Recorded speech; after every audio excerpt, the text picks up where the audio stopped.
role, and I started my enterprise called Woven by Society.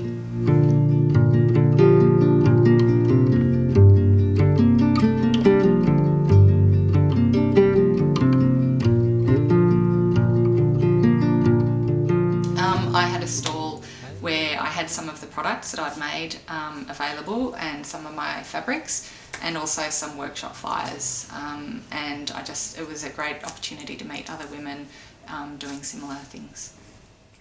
So Woven by Society is a concept that I thought of last year when I was working and when I was thinking about what I really wanted to do with my life, what I'm passionate about. And I love sewing and I love craft, and I thought I'd love to get a business or an enterprise related to that. So I didn't want to just sew for my job, because then I thought I'd lose my passion and my hobby. So I thought if I could help share my passion for it and also involve other women doing that with their passions for craft, that would be a great way to get women together to tell stories and in a relaxed atmosphere, as well as learning and teaching.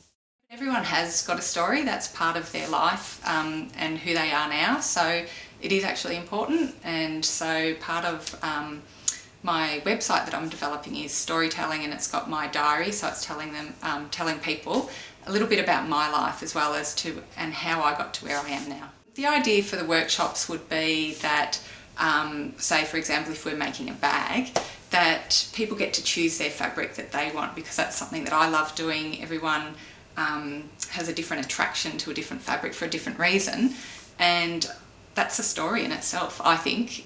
Why they chose that fabric, why they chose that design, there's a story behind that, whether they know it or not, I think, and that's a really nice forum to sit and share those stories with each other.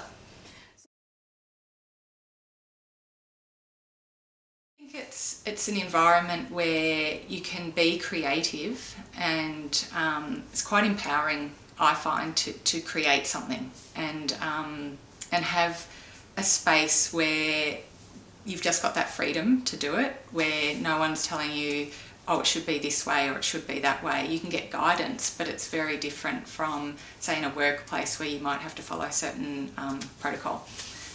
So to me, when I sew, I use a pattern as a structure, as a basis, but I like to adapt from that so it's got my own personal touch on it, and I think that can happen with a lot of crafts. So that's sort of the environment I'm thinking, where no one's going to come in and say, oh, you shouldn't have done it that way, or it would look better that way. Well, that's a personal taste thing, and that's not the kind of workshop that I'd like to run. So my background is I have a double degree in science and arts, so I have a maths background. I did applied maths as my major in science, and I did Russian in arts as a language, and so I've been using my maths, and then when I started at the company I was working a lot with my maths, and then as I moved up through the company I got to sort of higher management, and I found I wasn't really passionate about what I was doing, and I wasn't really happy. There was nothing wrong with it, but it just wasn't for me anymore. And that's when I thought that I actually want to do something that I'm proud of, that I come home every day, or that I'm at home every day doing something that I think is really worthwhile and that I'm passionate about. And something I was thinking also about my kids when I was working a lot. I was running around all the time and not really being present with my family. I was always here, like picking them up from school, taking them to things, but my head was always in a different place. And so I wanted to try and stop that and make a change, and after feeling quite guilty about that for a while, I think a lot of women do, I decided it's okay to want more and to do something for me. And I wanted to be a good example and role model for my children, to think that it's okay to do something, you know, that's a dream and take a chance. It's quite nice to take a risk sometimes and follow a passion. So that was how it all came about.